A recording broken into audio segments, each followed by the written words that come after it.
The name of the outlaw, Humphrey Kynaston, who, with his horse, lived in the face of a precipice, is not likely speedily to be forgotten in Shropshire.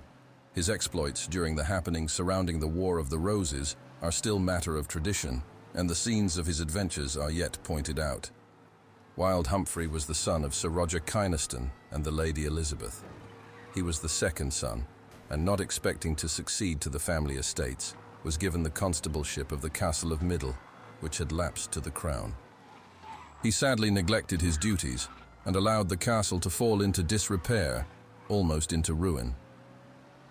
This was not altogether his own fault. The castle was of importance as guarding the marches against the Welsh, always ready to make raids into England. The office of constable was honorary rather than remunerative, a poor recompense for the services rendered by Sir Roger to the Yorkist cause. Humphrey was expected to keep up the castle out of his own resources, and he was without private means. It was true that with the accession of the House of Tudor, danger from the Welsh was less imminent. But Henry VII was a parsimonious monarch, careful mainly to recover for the exchequer, the sums of which it had been depleted in the Wars of the Roses. As Humphrey was short of money, he took to robbery.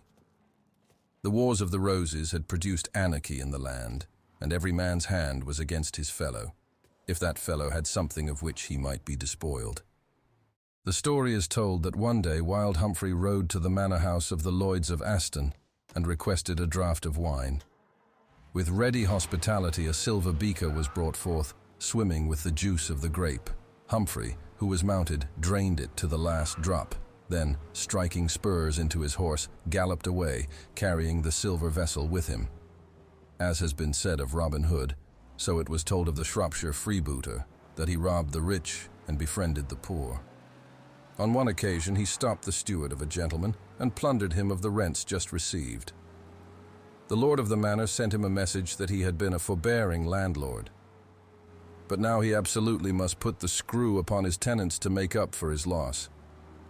Kynaston at once waylaid another gentleman's steward and paid the first back to the last penny with the proceeds of the second robbery. His depredations at length became so intolerable that he was outlawed in the 8th year of Henry VII.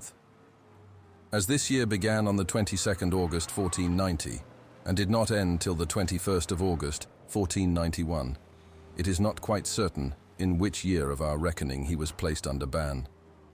He was now obliged to fly from the dilapidated castle of Middle and seek himself out a place of refuge. This he found or made for himself in the face of the cliff of Ness. This is a hill of red sandstone that forms an abrupt scarp towards the south. The top commands a superb view of the Shropshire plain. The western horizon is walled up by the Welsh mountains.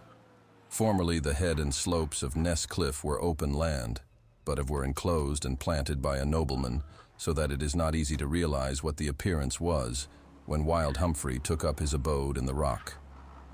In the cliff, which rises above the slope some 70 feet, he cut a flight of steps in the side of a buttress that projects, till he reached the main face of the crag, about halfway up. Then he scooped out a doorway, next excavated 2 chambers, one to serve as a stable for his horse, the other for a habitation for himself. In the latter, he formed a hearth, and bored a hole upwards in a slanting direction, till he reached daylight, and this served as chimney. Beside his door he cut a circular orifice to act as window. The doorway was closed by a stout door sustained in place by a massive bar, the socket holes to receive which remain. At the foot of the cliff, near the first step, is a trough or manger cut in the living rock, apparently to receive water, but as no water exudes from the rock, it must have served for the oats or other corn given to his horse. It is traditionally said that Wild Humphrey's horse pastured in proximity to the Ness. When Humphrey saw danger, and when the shades of evening fell, he whistled, whereupon the beast ran like a cat up the narrow steps in the face of the rock and entered its stable. Once there, Kynaston was master of the situation, for only one man at a time could mount the stair, and this was commanded by his window, through which with a pike he could transfix or throw down an intruder. Humphrey had 2 wives, both Welsh, whom he carried off but married. By the first, he had a son, Edward, who died young. By the second, he had 3 sons, Edward, Robert, and Roger. If tradition may be trusted, he proved so brutal and so bad a husband that his second wife left and returned to her kinsfolk in Wales. His son Edward was heir to the last Lord Powys and continued the succession. Humphrey's elder brother died without lawful issue, and the honours and estates of the family devolved on Edward upon his father's death in 1534.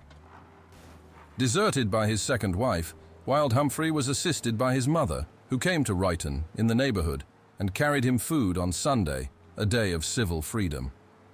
On one occasion, when he had been committing his usual depredations on the further side of the Severn, the under-sheriff at the head of a posse rode to arrest him, and for this purpose removed several planks of Montford Bridge, by which he was expected to return, and then laid in wait till he arrived. In due course, Humphrey Kynaston rode to the Severn Bridge and prepared to cross. Thereupon the posse comitatus rose and took possession of the bridge end, believing that they had him entrapped. But the outlaw spurred his horse, which leaped the gap, and he escaped. 2.5 or 3 years after his outlawry, Humphrey was pardoned, 30th May 1493. The direct line from Wild Humphrey expired in 1740.